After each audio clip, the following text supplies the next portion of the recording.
gustaría expresar al encargado de la Embajada de Ucrania que nos acompaña en el Pleno el dolor del pueblo español por las pérdidas de vidas humanas en la invasión en Ucrania. El aplauso del Congreso de los Diputados en pie ante el representante de la embajada ucraniana que estaba en la Cámara precedía la decisión de nuestro país de apoyar sin reservas a Ucrania en su resistencia a la invasión militar rusa. El presidente Pedro Sánchez ha anunciado el envío de ayuda y armamento militar ofensivo, cambiando su decisión inicial de que solo enviaría material defensivo a ese país. La razón, según Sánchez, es evitar cualquier duda sobre el compromiso de España con nuestros aliados.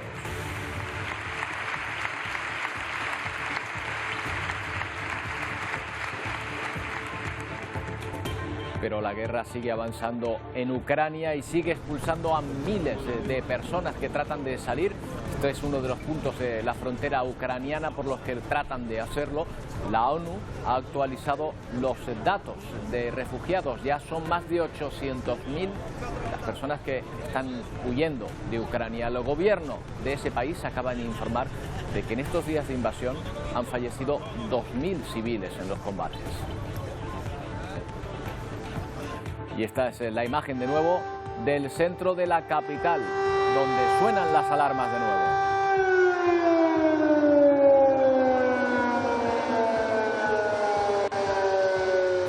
Alarmas de bombardeo que anuncian el lanzamiento de misiles sobre la ciudad asediada por el ejército ruso desde hace ya una semana, pero que aún no ha conseguido tomar. Así está la situación en este lugar donde las alarmas antiaéreas, lo están escuchando en directo, vuelven a sonar.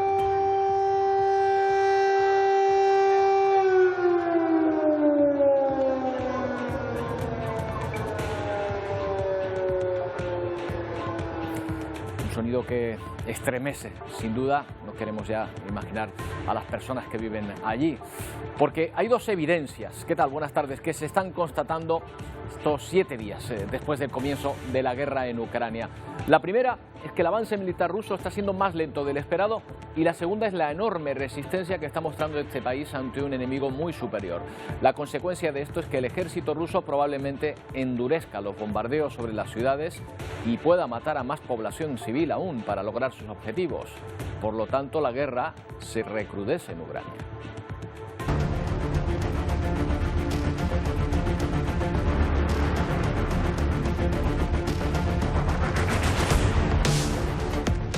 El ejército ruso trata de enmendar sus errores de logística con el envío de un convoy de suministros hacia el frente que mide más de 60 kilómetros.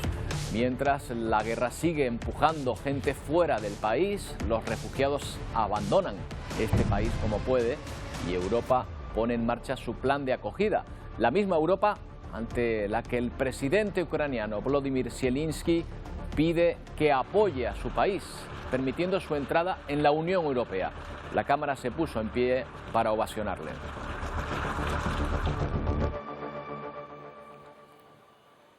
Más asuntos. Melilla vuelve a enfrentarse a un asalto masivo a la valla fronteriza con el intento de más de 2.000 jóvenes de origen subsahariano de entrar en España, ayudados por garfios, palos, tornillos en los zapatos para poder encaramarse. Es uno de los saltos a la valla de Melilla más multitudinario de los últimos años. A plena luz del día, la Guardia Civil ha intentado frenarlos, pero finalmente han logrado cruzar la valla unas 500 personas. Algunas de ellas y 3 guardias civiles han resultado heridos. Y sigue la desescalada frente al COVID con la decisión de la Comisión de Salud Pública de eliminar las cuarentenas de contactos estrechos por el virus, independientemente de su situación vacunal. ¿Qué será lo siguiente? Pues si nada cambia, que es mucho decir, lo siguiente será probablemente eliminar la exigencia de mascarillas en interiores, como hará en las próximas fallas la Comunidad Valenciana. El COVID no se ha ido, ni mucho menos, pero la tendencia es que sea una decisión individual cómo enfrentarse a él. Bueno, pero vamos a ir viendo qué está ocurriendo hasta ahora en Ucrania. Tras la resistencia al avance ruso, el ejército de Vladimir Putin refuerza su ataque también contra civiles. Los puntos calientes ahora mismo son las 2 ciudades principales, Kiev, como llamaremos a partir de ahora a Kiev, y Kharkov, donde las bombas han destruido un edificio universitario, mientras queda la incógnita de si en estas circunstancias será posible volver a reunir en una mesa a invasores e invadidos. En las últimas horas, Kharkov ha sido el blanco de misiles Y así hacen caer un edificio universitario destrozado y en llamas tras sufrir el ataque por parte de los soldados rusos. Una ofensiva que no ha parado durante toda la noche. Además, continúan los ataques contra civiles. Esto es Zitomir, en Kiev. Las explosiones de la pasada noche han acabado con la vida de 3 adultos y un menor.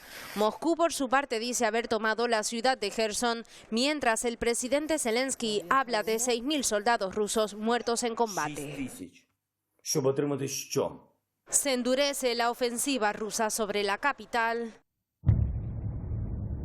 como también parece incrementarse la resistencia ucraniana. Más hombres deciden alistarse entre las filas del ejército y recogen las correspondientes armas. Ucrania reclama apoyo en armamento a OTAN y a Europa. Rusia, en contra de este envío, advierte de producirse una tercera guerra mundial sería nuclear y destructiva. Pero Zelensky responde y dice: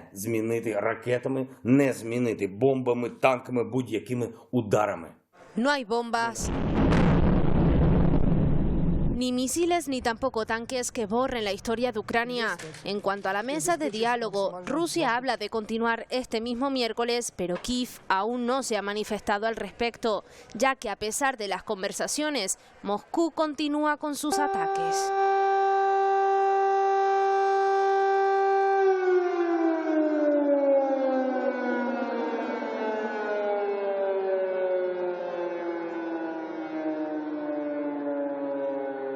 Bueno, ya ven que las sirenas no paran de sonar, pero nos situamos en otro punto importantísimo para el discurso de esta guerra. Estados Unidos, con el primer discurso del Estado de la Unión de Joe Biden.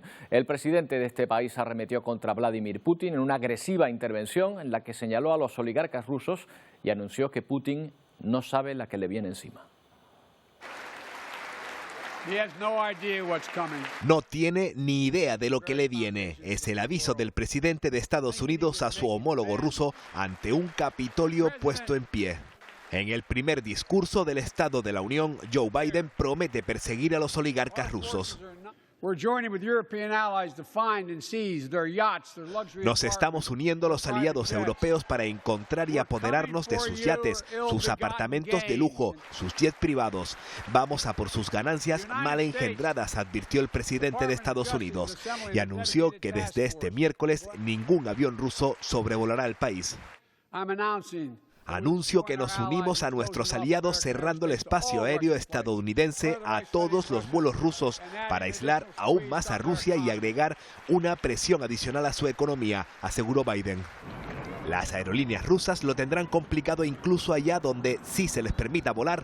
El fabricante estadounidense de aviones Boeing ha suspendido las piezas, el mantenimiento y el soporte técnico a las compañías rusas, por lo que las aeronaves fabricadas por Boeing difícilmente podrán volar. No es la única empresa norteamericana que trata de asfixiar al Kremlin. Apple ha dejado de vender sus productos en Rusia. Google desactiva los datos de tráfico de Google Maps y bloquea los canales estatales. Ford detiene la fabricación de vehículos en sus 3 fábricas en suelo ruso. Harley Davidson suspende los envíos de sus motos. Y como ya hicieran las petroleras Shell y BP, también ExxonMobil pretende retirarse del mercado ruso. El discurso de Biden fue presenciado por la embajadora ucraniana en Estados Unidos, a quien la Cámara dedicó este prolongado aplauso. La opinión generalizada es que la fuerza muy superior de Moscú le permita finalmente ocupar las ciudades ucranianas. La cuestión es ¿a qué precio? Ahora la ofensiva se centra especialmente en el sur del país, donde las tropas rusas parecen haber avanzado más. Según algunas informaciones, tienen ya bajo su control la ciudad de Berdyansk, que está de aquí, que está en la costa oeste del país, no lejos de Mariupol o Melitopol. Es una de las ciudades más codiciadas por los rusos. También al sur, la batalla más cruenta se está librando en esta ciudad de Kherson, que sigue en manos ucranianas. Al norte, los bombardeos siguen en la capital, en Kiev, y también en Kharkov, la segunda ciudad que en las últimas horas parece haber sido la más castigada por los bombardeos. Allí además se han desplegado paracaidistas rusos que han ocupado algunos edificios de la ciudad. Vamos precisamente hasta Lviv, es una ciudad que está al este, está, mejor dicho, al oeste, cerca de la frontera con Polonia. Buenas tardes, Nuria. ¿Han llegado las tropas rusas a ese punto? A este punto de momento no han llegado, es una ciudad muy importante aquí ubicada en el oeste del país, estamos muy cerca de la frontera con Polonia, pero lo que sí que preocupa es que si finalmente cae Kiev, que es la capital, seguramente se trasladarían a esta ciudad el equipo de gobierno, Zelensky, y este podría ser también un objetivo de las tropas rusas, aunque ahora mismo, como he dicho, está tranquila, las calles están relativamente vacías, pero bueno, cuando sales que te puedes encontrar con algún coche, los supermercados tienen alimentos y lo único que podemos encontrar a veces es que sí que suenan unas pequeñas alarmas porque a veces sobrevuelan aviones rusos y, por ejemplo, aquí en el hotel donde nos estamos alojando parte de la prensa, nos recomiendan que bajemos a la planta cero para refugiarnos, para que no nos ocurra nada, claro. Claro, eso sobre todo. Nuria, ¿está siendo este un punto de paso también para los refugiados? Sabemos que están saliendo en masa del país hacia la frontera polaca, entre otras. Efectivamente, están saliendo muchísimos ucranianos y van a seguir saliendo. Desde aquí hay algunos trenes hacia Polonia y es un paso muy importante para poder abandonar el país porque la situación se está poniendo muy complicada. Y aunque ahora esta parte está realmente tranquila, esto puede cambiar en cuestión de días, de horas y por lo tanto la ciudadanía lo que está haciendo es abandonar en masa el país y trasladándose a países cercanos como Polonia, Hungría. Además, recordemos que la Unión Europea también se está planteando aplicar la directiva internacional que permitiría a estas personas poder entrar en estos países sin necesidad de pedir asilo y también tendrían cobertura sanitaria, también trabajo, porque se espera que entre 1 y 4 millones de personas lleguen a la Unión Europea. Estaríamos hablando de una de las mayores crisis de refugiados de los últimos años. Claro, la actividad en este país se está parando absolutamente, hay una guerra, pero no sé si en ese lugar donde te encuentras, precisamente en esa ciudad de Lviv, por ejemplo, también se nota una paralización de la actividad o se puede seguir haciendo vida con relativa normalidad. Bueno, la verdad que en esta ciudad todavía se puede seguir haciendo vida, nada que ver con la capital, con Kiev, que tiene un toque de queda muchísimo más exigente, que se está poniendo las cosas muy difíciles y a veces la gente tiene miedo de salir a la calle. De hecho, la gente pasa gran parte del día en metros, en refugios, porque están bombardeando continuamente la capital. Y de hecho, muchas universidades en esas zonas han dejado de funcionar, muchísima gente ha empezado a teletrabajar y aquí, de momento, la actividad económica sigue funcionando, aunque es verdad, por ejemplo, que si te acercas a algún centro comercial está cerrado, siguen abiertos pequeños comercios, algunos supermercados para que la gente pueda comprar alimentos, pero la verdad es que no tiene muy buena pinta y esto va a afectar muchísimo a la economía de Ucrania. Nuria, pues muchas gracias por esta crónica y a cuidarse mucho. A vosotros, un abrazo. Bueno, pues los rusos están tratando ahora de subsanar algunos errores muy evidentes para su ejército, como la falta de suministros. Fíjense, algunas imágenes de satélite nos muestran esta enorme fila, que no es más que un convoy militar ruso que se dirige desde el norte hacia Kiev, hacia la capital. Aquí vemos de nuevo esa imagen de satélite que nos permite ver esa imagen enorme de una columna que podría alcanzar los 64 kilómetros de largo. El avance ruso, según el gobierno ucraniano, se estaría viendo retrasado por la resistencia local, pero también por la falta de combustible y de víveres para columnas como estas. Son varias fuentes también las que inciden en que los rusos, en muchos momentos, no han podido avanzar por no tener suministros. También se ha informado desde el inicio de la invasión de saqueos por parte de las tropas rusas. Estas imágenes que van a ver fueron grabadas en Jersón, esto es al sur del país, ciudad que está viviendo en estos momentos los ataques. Están viendo soldados rusos saqueando algunos establecimientos de donde se llevan comida y es que, según ha trascendido, en algunos casos sus raciones de campaña podrían haber caducado en el año 2015.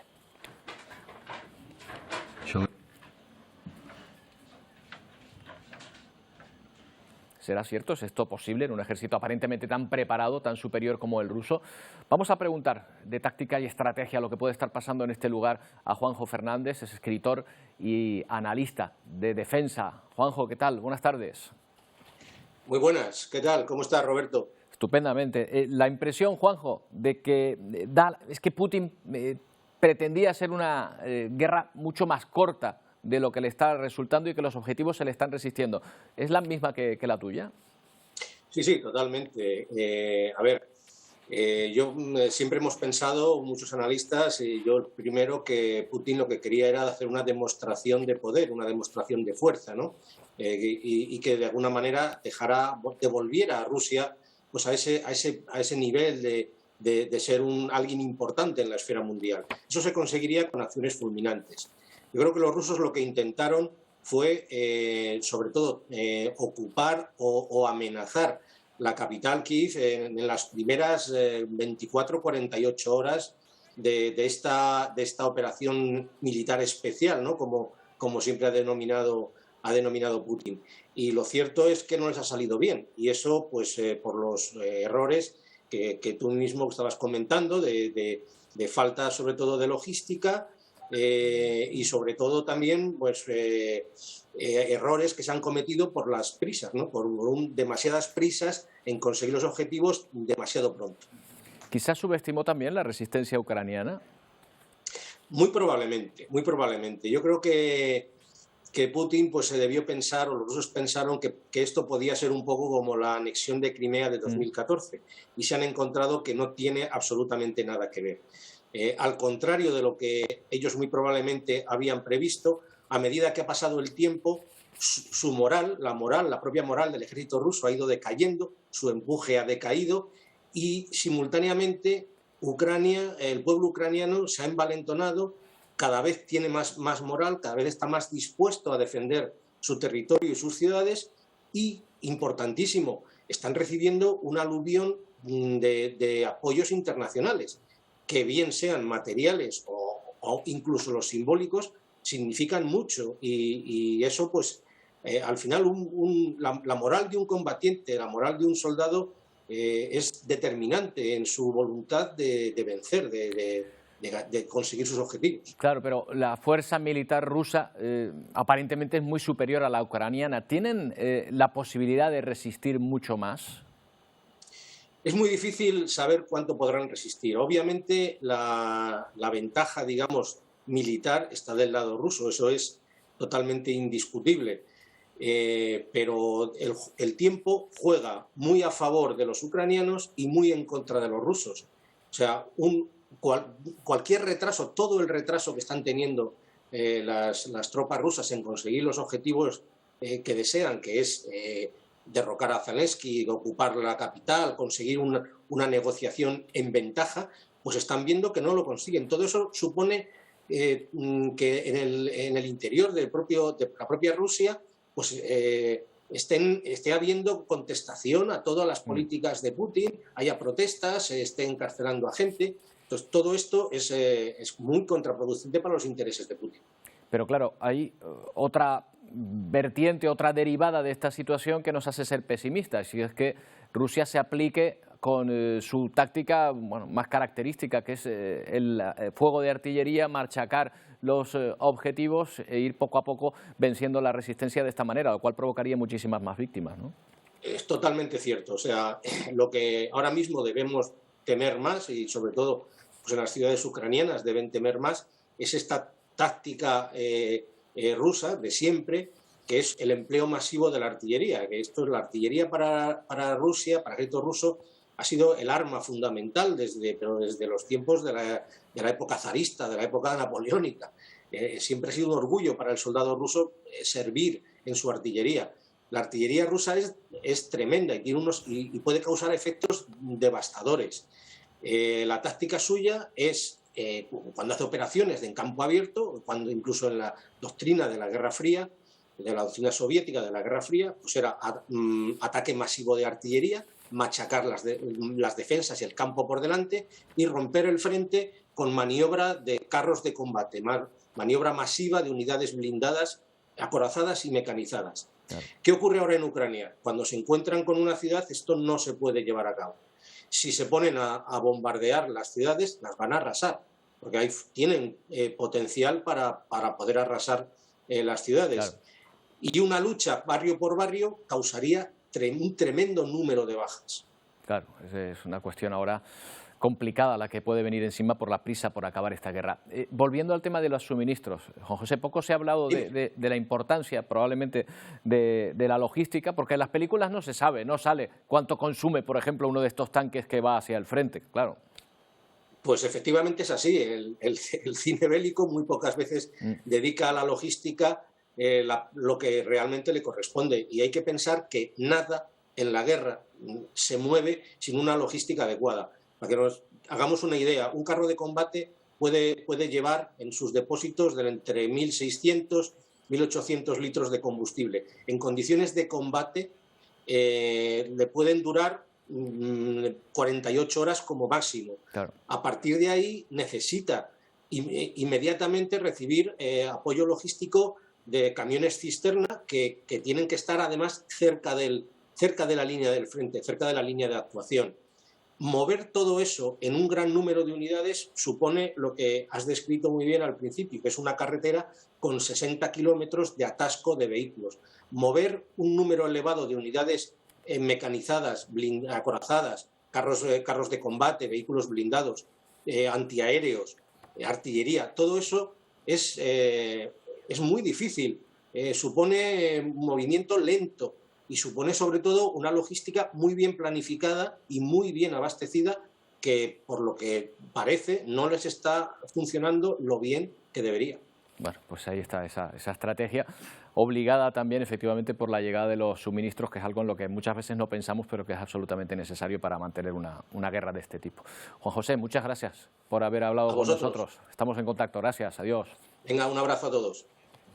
Bueno, según la ONU, ya son más de 836.000 las personas que han huido de Ucrania hacia los países vecinos, donde son recibidos por las autoridades locales y por cientos de voluntarios que se están movilizando por toda Europa para prestar ayuda a estas personas. La mayoría, mujeres y niños. Largas colas para intentar cruzar las fronteras. Polonia es el país que está recibiendo un mayor número de personas que huyen de la guerra. Naciones Unidas estima que son más de 350.000 ucranianos los que han logrado llegar a territorio polaco. Allí son instalados en campamentos improvisados en los pueblos cercanos al puerto fronterizo. Olena es una de ellas. Cuenta que en su viaje hasta Polonia vio cosas muy impactantes. Cerca de Umán, por primera vez, vio un campo sembrado de tubos de misiles y un bosque que acababa de ser arrasado. Dice. En otro campamento se encuentra esta madre. Asegura que es la segunda vez que tiene que huir. Ya lo hizo en 2014 cuando vivía en Donbass. Lo hace con su hijo que padece trastorno del espectro autista. Su marido tuvo que quedarse en Ucrania para luchar. No sabe qué hacer, nos cuenta desesperada. Afortunadamente las colas se reducen debido a la agilización de los trámites. Prioridad a las mujeres y a los niños. Muchos de ellos hacen el camino a pie. Hasta Rumanía han llegado cerca de 90.000 refugiados. Muchos de ellos partirán en guagua hasta Italia o hasta Alemania en tren. A la estación central de Berlín llegan cientos de refugiados. Valentina es una de ellas. Habla del miedo que se vive en Ucrania. Hay armamento, bombardeos. Sus familiares se quedaron allí. Siente mucho miedo. Para intentar ayudarles en todo lo posible están los voluntarios. Se ha activado una red por toda Europa. Se movilizan a través de las redes sociales para suministrar comida, atención médica, alojamiento o acompañamiento a todo aquel que lo necesite. En Eslovaquia también se realizan labores humanitarias, como la de este hombre que asegura que el trabajo de los voluntarios se lleva a cabo en ambos lados de la frontera. En la parte ucraniana han conseguido instalar una carpa con calefacción para acoger a mujeres y niños principalmente. Eslovaquia asegura que cuenta con 10.000 plazas de alojamiento mientras espera, al igual que el resto de países fronterizos, la llegada de las ayudas prometidas por la Unión Europea para gestionar la llegada masiva de personas procedentes de Ucrania. Según la ONU, podrían rondar los 7 millones de desplazados. Pero muchas otras, la mayoría todavía permanecen en Ucrania. Es el caso de Ana Zurablova, que está en la ciudad de Jersón, que es una hora mismo además donde se están desarrollando más fuertes combates. ¿Qué tal, Ana? Buenas tardes. Hola, buenas tardes, Roberto. Bueno, nuestra primera pregunta sería casi personal. ¿Qué le ha llevado a quedarse allí? ¿Por qué no ha decidido salir, como tantos compatriotas, huir de la guerra? Bueno, cuando yo, ya no me acuerdo hace cuántos días, oí la explosión, eso fue en nuestro aeropuerto militar que yo llamé inmediatamente a mis amigas y que intentaron salir de la ciudad y todas las carreteras ya estaban atascadas desde las 5 de la mañana. Y yo oí la explosión a las 6:20. Por eso, no había camino, solamente uno de mis amigos, que es de Ecuador, pudo salir de Ucrania. Eso digo solamente de mis amigos, que yo sé que hay muchos compatriotas en Polonia, en Rumania, sí, eso lo sé, pero nadie de mis amigos. Donde usted se encuentra, donde usted vive, ¿se libran combates en zona cercana o se mantiene un poco apartada de ellos? Es que, ayer había más batallas, sobre todo alrededor de la ciudad, que estamos rodeados de las tropas militares rusas, pero solamente hace una hora se oía algunas explosiones, pero bastante lejos, que ahora está más tranquilo. Lo peor sucede por las noches y claro, también al amanecer. Claro, nos imaginamos, porque además el sonido de las bombas de noche todavía la inquietud Sí. será mayor. ¿Cómo se organizan ustedes? ¿Se han reunido los vecinos, los amigos, la familia para pasar estas horas juntos? Ahora yo vivo con mis padres y también con mi hijo en un bloque de pisos que estamos en la planta baja, pero que estamos bastante protegidos aquí y no hay ningunos no es el centro, es una zona residencial bastante tranquila. Pero ayer escuchamos una explosión muy masiva muy cerca de nuestro bloque de pisos, que un proyectil golpeó un edificio que está muy cerca. Perdón, porque yo pensé que ese proyectil golpeó nuestro bloque de pisos porque tembló todo el edificio. Solamente murió una persona que estaba fuera de ese edificio, de bloque de pisos, y como dicen que nadie en ese bloque de pisos no hay, hay 4 heridos, pero no hay víctimas. Ana, mostraste una valentía enorme, porque no nos hacemos idea de cómo puede ser vivir, claro, con ese miedo que evidentemente están pasando ustedes y con el que nosotros nos solidarizamos desde aquí. Muchas gracias. ¿Cómo están haciendo para poder suministrarse de alimentos? ¿Todavía pueden hacerlo? ¿Todavía encuentran alimentos, combustible, lo necesario? Que algunas tiendas están abiertas, pero solamente pocas horas, y de verdad que no hay muchos productos que se puede comprar, que la gente compra todo lo que se puede comprar. Ana, yo solo puedo decirle que aquí estamos todos pendientes de lo que está ocurriendo en su país y que lo que tratamos de hacer es mostrarlo para que todo el mundo lo vea, para que todo el mundo entienda la injusta y difícil situación por la que están pasando todos ustedes. Espero de verdad, Ana, que esto se acabe pronto y que podamos hablar en otras circunstancias. Cuídese mucho. Gracias. Adiós. Bueno, el avance ruso en Ucrania se ve frenado por los militares, pero también con resistencia pacífica. Lo que van a ver ocurrió en Melitopol, en la ciudad de Melitopol. ¡Ocupante! ¡Ocupante!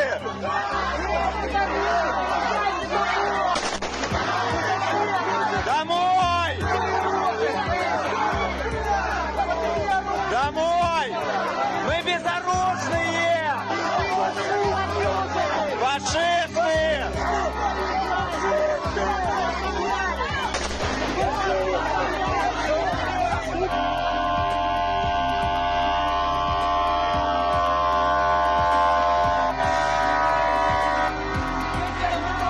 Домой! Домой!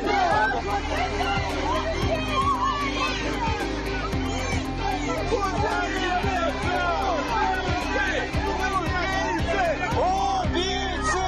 Убийцы! Убийцы! Убийцы! Bueno, esa oposición de los civiles se repite por todo el país y desde hace días este otro bloqueo de la carretera ha tenido lugar en Energodar, al sur del país. Esto es cerca de Jersón, donde estábamos hablando justo ahora con Ana, con esta amiga que nos estaba contando su situación, y también cerca de Melitopol. El pueblo ha bloqueado la carretera para también impedir el paso del ejército ruso, como pueden observar, que no puedan hacer uso de esas carreteras. Estábamos hablando de la resistencia ucraniana al avance militar ruso, que probablemente está siendo mayor, esto nos lo confirmaba también un analista militar con el que hablábamos ahora, de lo que en principio las autoridades rusas hubiesen podido prever. Y es que encontramos la misma acción en la ciudad de Starobilsk, esto está cerca de Lugansk, al este de Ucrania, ya saben, la región de Donbass, donde se han librado batallas ya desde el año 2014. Bueno, pues ahí una marcha de ciudadanos ha bloqueado el paso del ejército y se han enfrentado ellos, incluso a pesar de escuchar esas ráfagas, esos disparos que se estaban oyendo, ahí se han interpuesto en medio para impedir el avance de estos blindados.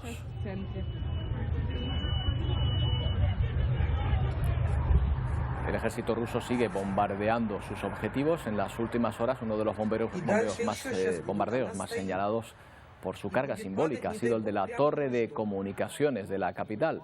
Horas antes, el gobierno ruso había informado de qué puntos de Kiev serían bombardeados y había pedido a la población abandonarlos.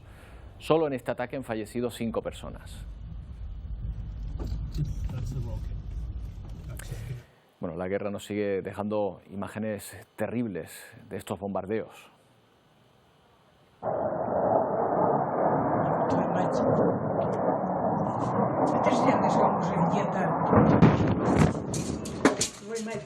Esto es en Kharkov, una de las ciudades que más castigadas, está siendo más castigadas por la ofensiva rusa.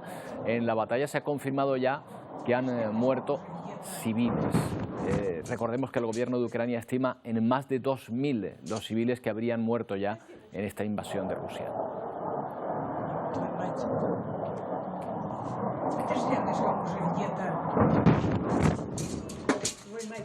Y ante esta situación, nuestro país toma partido. El presidente del Gobierno ha comparecido esta mañana a petición propia en el Congreso de los Diputados en una sesión monográfica sobre la guerra de Ucrania. Me gustaría expresar al encargado de la Embajada de Ucrania que nos acompaña en el Pleno el dolor del pueblo español por las pérdidas de vidas humanas en la invasión en Ucrania. Al comienzo de su intervención, Pedro Sánchez se ha dirigido al número 2 de la Embajada de Ucrania en España, que estaba presente en el hemiciclo, para expresarle el dolor del pueblo español por lo que está ocurriendo en su país. Los diputados se han puesto en pie, dedicándole esta ovación de solidaridad con el pueblo ucraniano. Luego, en su comparecencia, Sánchez ha anunciado que España enviará finalmente material ofensivo a la resistencia ucraniana y ha advertido de que las sanciones a Rusia tendrán un coste también en nuestra economía, en la economía española.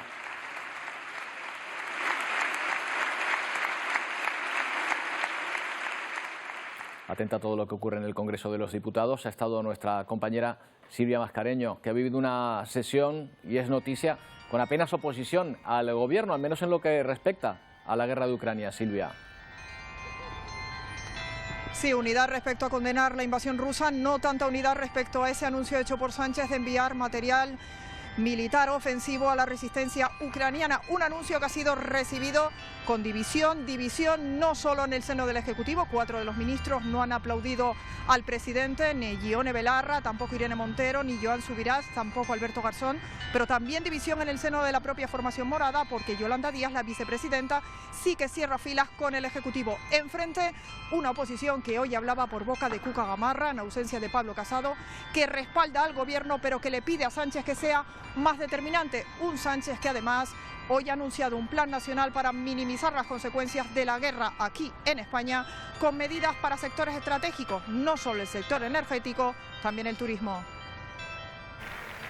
El presidente expuso su diagnóstico del conflicto contraponiendo los valores de la Unión Europea con el autoritarismo ruso. El presidente Putin no acepta la consolidación como potencia global de la Unión Europea, cuyos principios y cuyos valores democráticos son opuestos al régimen autoritario que él ha impuesto en Rusia. España se adhiere a la firmeza de la aplicación de las sanciones económicas, entre ellas la propuesta de incluir a Rusia en la lista negra de paraísos fiscales. Pero sobre todo el presidente propulsó un giro de 180 grados en el apoyo militar a Ucrania, anunciando la entrega directa de material. Quiero anunciarles también que España entregará a la resistencia ucraniana material militar ofensivo. El principal partido de la oposición mostró su apoyo al gobierno y aplaudió su rectificación en relación a la entrega de armas, ofreciéndose como alternativa a la posible reticencia de los socios de gobierno. Y esperemos que este cambio sea la hoja de ruta que a partir de ahora va a seguir el Gobierno de España. Es más firme y fiable el apoyo que le ofrece mi grupo y mi partido que la oposición a la OTAN y los titubeos en la defensa de Ucrania que están manifestando algunos miembros de su gobierno. Bueno, pues ahí en el Congreso de los Diputados no habrán visto todavía presidente del Partido Popular, Pablo Casado. Ayer el PP celebró la anunciada Junta Directiva Nacional en la que Casado escenificó su despedida. El resto del partido señaló ya también a su más que probable sustituto. Alberto Núñez Feijóo. Alberto Núñez Feijóo. Feijóo. Gran parte de los populares ya lo tiene claro y el propio Núñez Feijóo, que lo hará oficial esta tarde, parece que también lo tiene claro. Hoy es miércoles y dijo que el miércoles. Y esa decisión le llevará como uno de los candidatos, si no el único, al 20 Congreso Nacional Extraordinario del Partido Popular. No es un congreso de refundación, pero sí es un congreso de reinicio. Pues salvo gran sorpresa, el botón para ese reinicio lo pulsará un Núñez Feijóo, al que ayer el propio Pablo Casado ya deseaba suerte. Le deseo mucho acierto en su empeño y le deseo todo el éxito para concitar la lealtad y el respaldo que sin duda va a necesitar. Casi 4 años ha pasado como presidente del PP Pablo Casado y en su despedida quiso hacer una última reivindicación. Y también siento, tengo que decirlo, la reacción que he tenido que sufrir, que es inédita en nuestra historia democrática y que creo sinceramente que no merezco. Y quizás por eso recibió su último gran aplauso. El Congreso del Partido Popular se va a celebrar los días 1 y 2 de abril en Sevilla. Bueno, otro titular para esta jornada de miércoles. El paro bajó en España, también en Canarias durante el mes de febrero. En el conjunto del país, el descenso ronda las 11.000 personas. Ya ven que el porcentaje del 0,36 no es muy grande, pero sí que supone uno de los mejores meses de febrero. Además, en un año, desde febrero de 2021, en España hay casi 900.000 desempleados menos. Y un dato récord que deja febrero: nunca antes se habían firmado tantos contratos indefinidos en España. En 28 días se crearon más de 300.000. Y en Canarias también retrocede el desempleo, con 2.002 personas menos en el paro. El descenso en 12 meses es de casi el 28%, más que en el conjunto de España, y también una cifra récord con respecto a los contratos indefinidos. Este febrero se firmaron más del triple que en febrero de 2021, con un incremento del 235%. Aún así, como pueden ver, todavía tenemos en Canarias más de 205.000 desempleados. Y otro asunto también que nos lleva hasta Melilla, donde al menos 2.000 personas han intentado saltar a primera hora de esta mañana y a plena luz del día la doble valla que separa Melilla de Marruecos. Desde 2014 no se veía un intento tan masivo en esta ciudad autónoma.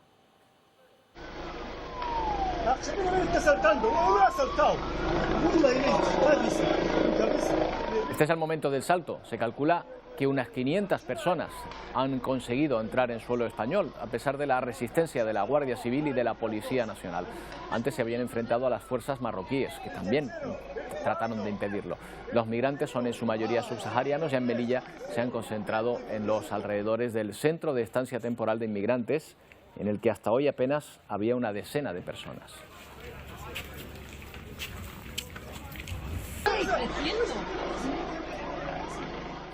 Tiempo para una pausa, pero miramos de nuevo a la frontera con Polonia, donde siguen llegando refugiados de Ucrania. Este es el paso de Przemyśl, una frontera de las más transitadas ahora mismo. La ONU ya cifra en más de 800.000 las personas que han huido de la guerra, la mayoría a este país, a Polonia. La Unión Europea, ya saben, que estudia la posibilidad de permitir que circulen libremente estas personas por toda la Unión. Y esto es Kiev, la capital, donde estamos oyendo el sonido de las sirenas de forma casi constante. Hace un momento lo oíamos también, las sirenas antiaéreas. y donde se observa algo más de movimiento que en los últimos días, pese al asedio a que está siendo sometido también por el ejército ruso. En un momento volvemos con toda la información.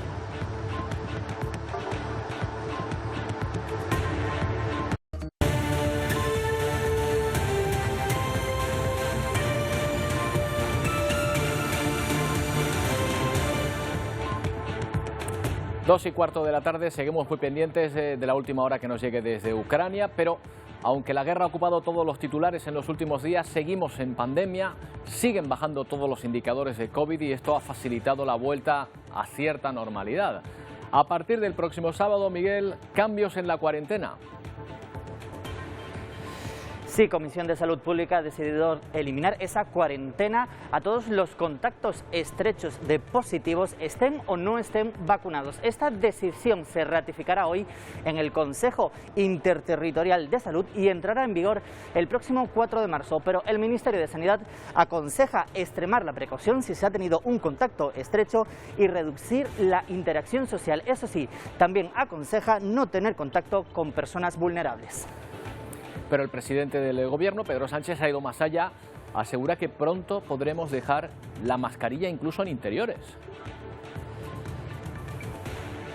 Sí, lo ha declarado en una entrevista en la televisión pública y aunque no ha dado una fecha, dice que próximamente se podrá decidir eliminar la mascarilla en el interior. Eso sí, Pedro Sánchez ha asegurado que lo hará bajo el consejo de la comunidad científica y también en consenso con las comunidades autónomas. De esta forma, España se uniría a países como Francia o Reino Unido, que también han eliminado la mascarilla en interiores, ahora cuando parece que esta ola por Omicron comienza a bajar a nivel mundial.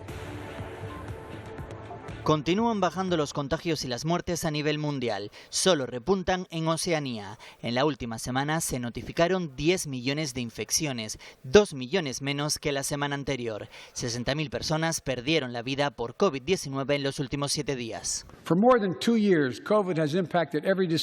El presidente de Estados Unidos confirma que se ha superado la ola impulsada por Omicron, pero no descarta la aparición de nuevas variantes. A pesar de ello, asegura que el país está preparado para eliminar las restricciones y convivir con el virus. Biden ha anunciado que ofrecerá pruebas y antivirales gratuitos en las farmacias. Mientras, el denominado Convoy por la Libertad sigue su camino rumbo a Washington. En varias autopistas reciben el apoyo de simpatizantes antivacunas. En Nueva Zelanda continúan las protestas fuera del Parlamento contra la vacunación obligatoria. Al menos 60 personas han sido detenidas según la policía tras duros enfrentamientos. Los manifestantes arrojaron material inflamable y bloquearon varias calles de la capital. Es un ataque a nuestra policía y a nuestros valores, asegura la primera ministra neozelandesa. 3 semanas de protestas que se han intensificado en los últimos días tras unirse grupos que piden el fin de las restricciones. Pero retomamos la información que nos llega de Ucrania. Poco a poco, los países de América Latina van tomando posiciones sobre esa guerra desatada por Rusia. Al lado de Putin, países como Venezuela, Cuba o Nicaragua. En contra, Argentina o Colombia, pero también importa la situación de centenares de personas de ese continente que viven en Ucrania o en Rusia y piden ayuda a sus embajadas. Europa se conmueve mientras el fantasma de una guerra vuelve a levantarse. Por esas vidas humanas y por las vidas que perdimos en el COVID, les pido a todos hacer un minuto de silencio. No solo Europa, América también siente las consecuencias de la guerra en Ucrania. Por primera vez, el presidente de Argentina, Alberto Fernández, reconoce: la paz del mundo se altera por la invasión militar de la Federación Rusa sobre Ucrania. Y se une así al rechazo unánime a solucionar el conflicto con el uso de la fuerza. Por contra, otros países vecinos elogian la invasión rusa. Venezuela anuncia todo su respaldo al presidente Vladimir Putin en la defensa de la paz. Y también México, que descarta sancionar a Rusia. No estoy de acuerdo. Y critica el cierre de medios rusos en Europa. Nicaragua y Cuba se suman a los aliados de Putin en América, mientras que otros, como Bolivia o Brasil, mantienen una oposición más bien neutra. En un continente donde vive más de 500.000 de ucranianos y ucranianas.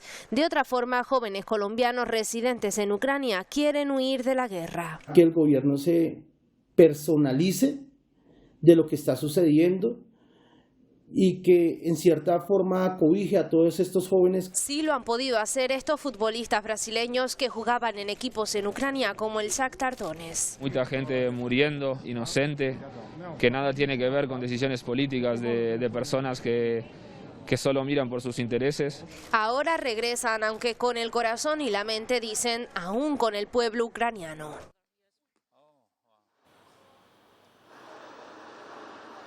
Han vuelto a sonar las alarmas antiaéreas en Kiev, en la capital ucraniana, donde tenemos esta imagen en directo del centro administrativo de la ciudad, aparentemente ajena, por lo que podemos ver, por lo que se ve ahora mismo en estas imágenes, a la guerra que se está librando en su país, pero nada más lejos de la realidad. Cuando suenan de nuevo esas alarmas antiaéreas, nos devuelve a la realidad, mostrando que este es un país en guerra y que la capital, es una ciudad asediada ahora mismo, aunque todavía a bastante distancia, por el ejército ruso.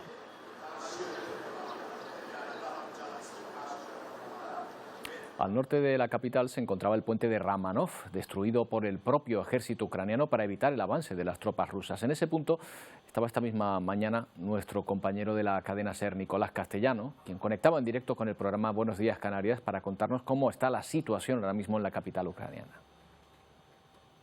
Y los rusos están a muy pocos kilómetros, estamos en el frente norte de la ciudad. Este era uno de los puentes de acceso fundamentales.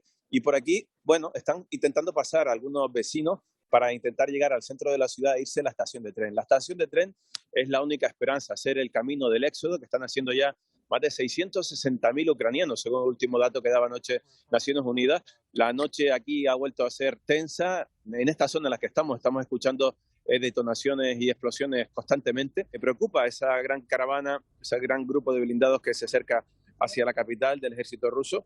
Y lo cierto es que aquí la gente, hay muchísimos checkpoints, muchas milicias civiles armados, y la gente que sigue, vemos esas escenas, ¿no? Maletas arrastrando, familias que se van con sus niños y los hombres quedándose aquí para intentar defender una ciudad que está cada vez más vacía. Son 3 millones de habitantes los que tiene esta ciudad, pero lo cierto es que por las calles, por las autopistas, vemos muy poca gente, y las que vemos son porque se están dirigiendo hacia la estación de tren.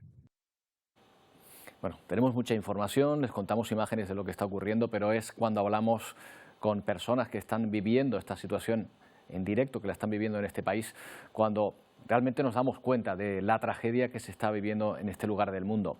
Olga Hrib es ucraniana, está al oeste del país, a unos 40 kilómetros de Lviv, un lugar donde ha podido refugiarse buscando la protección de su hijo. Ella vivió en España durante algo más de una década. Hola Olga, ¿qué tal? Buenas tardes. Hola, buenas tardes. Usted me va a disculpar, pero el apellido seguro que lo he pronunciado mal, los nombres de las ciudades seguro que lo estamos pronunciando fatal. No pasa nada, ya estamos acostumbrados. Ya me lo imagino. Bueno, por lo menos estarán percibiendo, Olga, el apoyo, tremendo apoyo internacional, que no sé si le ha sorprendido, que está recibiendo, aquí lo vemos cada día, desde prácticamente todo el mundo. La verdad es que ahora sí lo estamos viendo. Al principio, los primeros 2 días era muy duro, la verdad. Pensábamos que estábamos solos, pero ahora se vuelca todo el mundo y eso se agradece muchísimo porque lo necesitamos, la verdad. Es muy difícil. Aunque estoy lejos de donde están bombardeando nuestras ciudades, a los niños, a las mujeres, pero se siente mucho dolor, la verdad que sí. Y se siente mucho apoyo. Ahora sí se ve apoyo, ya sea militar, ya sea humanitario. Tengo muchos amigos en Madrid, en España, los que ayudan con lo que pueden. Han formado la página web donde se puede encontrar la información cómo ayudar a Ucrania y a los ucranianos.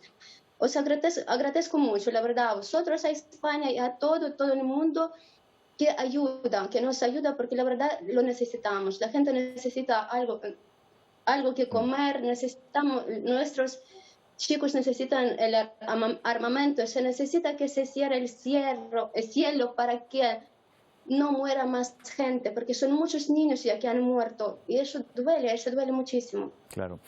Olga, mucha gente está ayudando, muchos ucranianos. Llama la atención la resistencia de Ucrania. Probablemente los primeros sorprendidos sean desde Rusia, donde esperaban probablemente un paseo, creemos, por lo que estamos viendo y por la información que vemos, un paseo triunfal. No habían preparado ni siquiera logística para su ejército, pensando que iban a entrar y no iba a haber resistencia, y la están encontrando. Pero no es solo militar, es que estamos hablando con personas que están ayudando de muy distintas maneras. Usted nos estaba hablando de estas personas que están ayudando con las comunicaciones, pero tengo entendido que hay mucha gente ayudando, buscando comida, preparando comida para gente, ayudando a las personas que no pueden valerse por sí mismas. Cuéntenos cómo se está haciendo, cómo se está viviendo el día a día de esta manera.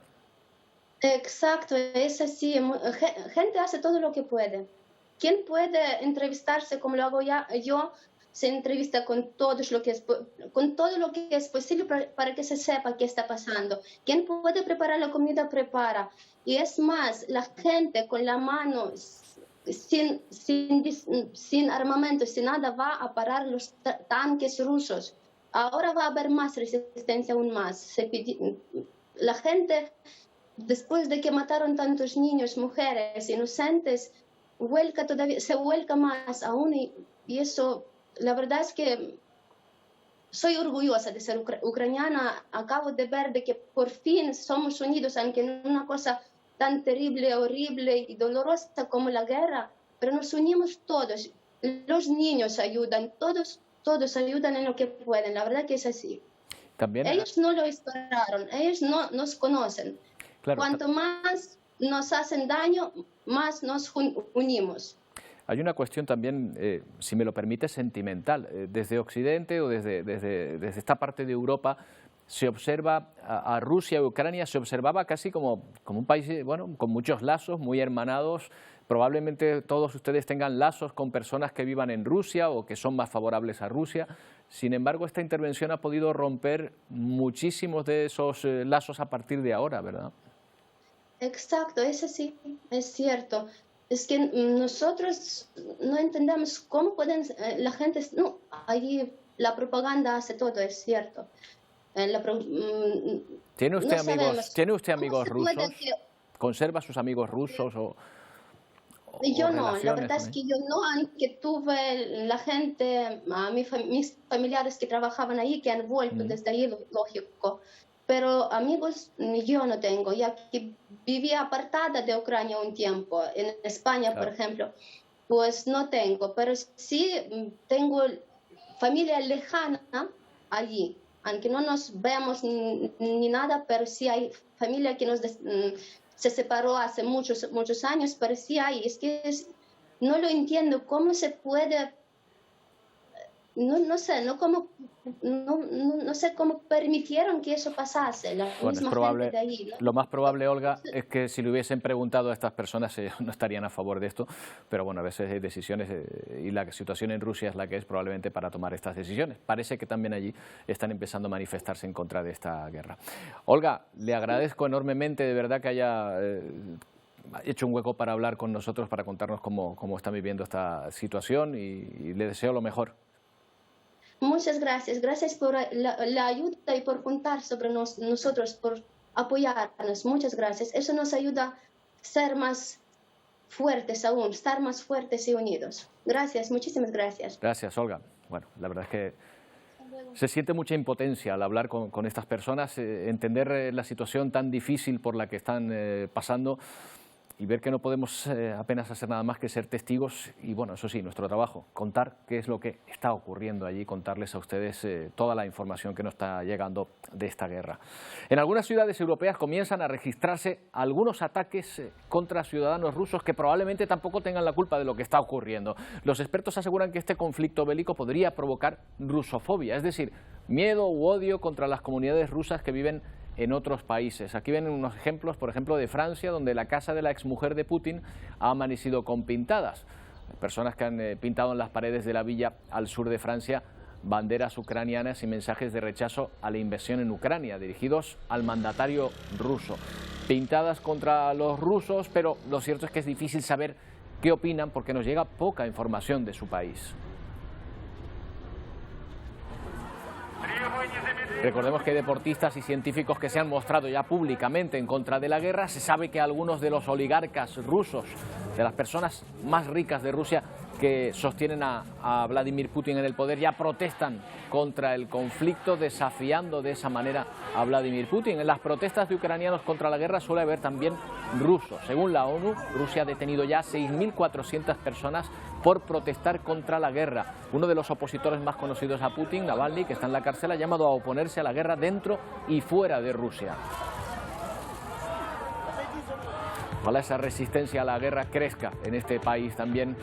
Nos despedimos nosotros mirando directamente a Polonia, concretamente ese paso de Przemyśl, la frontera de una de las más transitadas. Ya son más de 2.000 los civiles fallecidos esta semana de ocupación en Ucrania y son muchos, cientos de miles, los que están tratando de abandonar el país. Como pueden observar en las imágenes, muchos de ellos son niños. Con esta imagen les dejamos con Telenoticias 1 y Paco Luis Quintana. Volvemos mañana a partir de la 1:30 en una nueva edición de Atlántico Noticias. Hasta mañana.